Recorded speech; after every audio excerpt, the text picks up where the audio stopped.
I'm Renee Jackson. Happy to be here. Today we're going to be talking about Munchausen syndrome by proxy, which is now known as factitious disorder imposed on another. I will most likely end up referring to it as MSP, which is the shorthand acronym for Munchausen syndrome by proxy for the sake of time. Factitious disorder imposed on another is when someone fabricates injuries, whether they be psychological or physical, on another person to deceive others, with the intent of gaining attention, money, things that aren't typically given to them in their day-to-day life or that they feel like they are neglected of.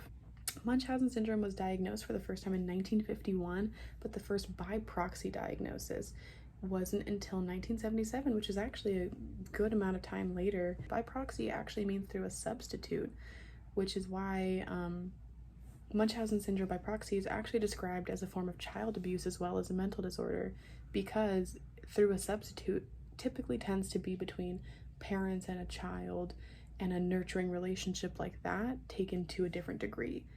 Like the people impacted by this disorder, usually mothers who are the ones with the factitious disorder and imposing it on their children, thus it being a form of child abuse.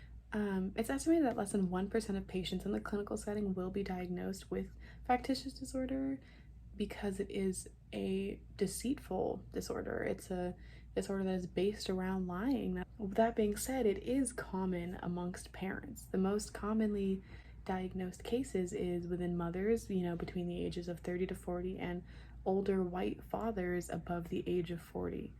It is also common in people with healthcare backgrounds. Mainly common in women, more common in women than it is in men, but it is not specific to one group of people, one race of people. It's pretty much anybody who, in their past had felt some maybe childhood trauma, some neglect, they're trying to fill a void or a gap that was caused early on, because as we've learned, from psychology, most of what we do as adults is based off of what we learned as children.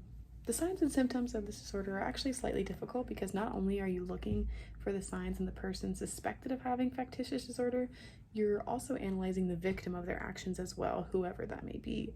Signs in the victim are usually, their symptoms get worse at home than they are at the hospital or under medical care.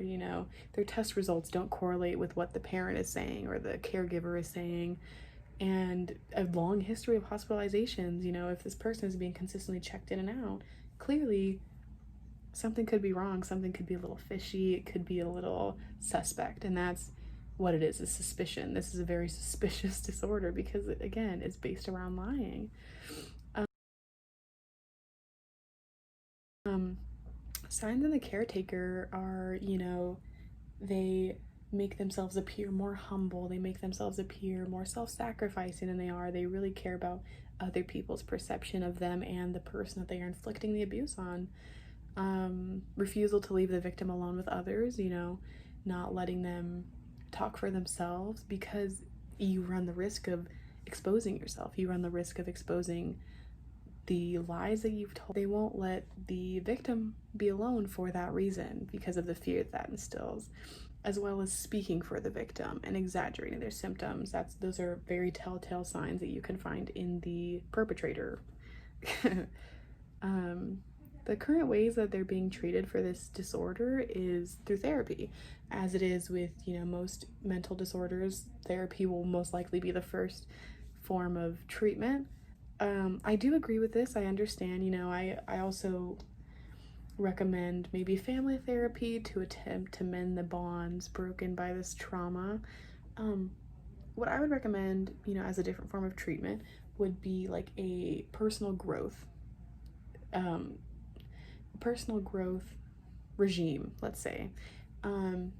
Having to learn how to emotionally support yourself, how to be secure, how to be self-sufficient, be happy with yourself, because a lot of this is caused from unhappiness, from feelings of neglect, from feelings of, sorrow, and things that are are central to yourself, because it's really hard to put your energy and your life and your love into another person when you can't even give it to yourself. Second recommendation would be like a reflection program, using yourself as an example to learn and to get better. If we were to use them as stepping stools, it would be really beneficial, I think, using yourself and your own past actions, because it's hard to discredit yourself, which is my main point. You know, I feel like it could lead to more substantial outcomes than just therapy on its own. Destigmatizing this disorder could actually be done through just normalizing it by talking about it. This disorder isn't frequently talked about very much at all, so if we were to include it, you know, in classes as we do, you know, depression and anxiety, it would be way less stigmatized because it's well known. Because right now, not many people know about it. It's not really a thing. You know, you hear the name and it sounds familiar, but the topic itself isn't very talked about. And I think speaking on it more frequently could definitely destigmatize it, for one.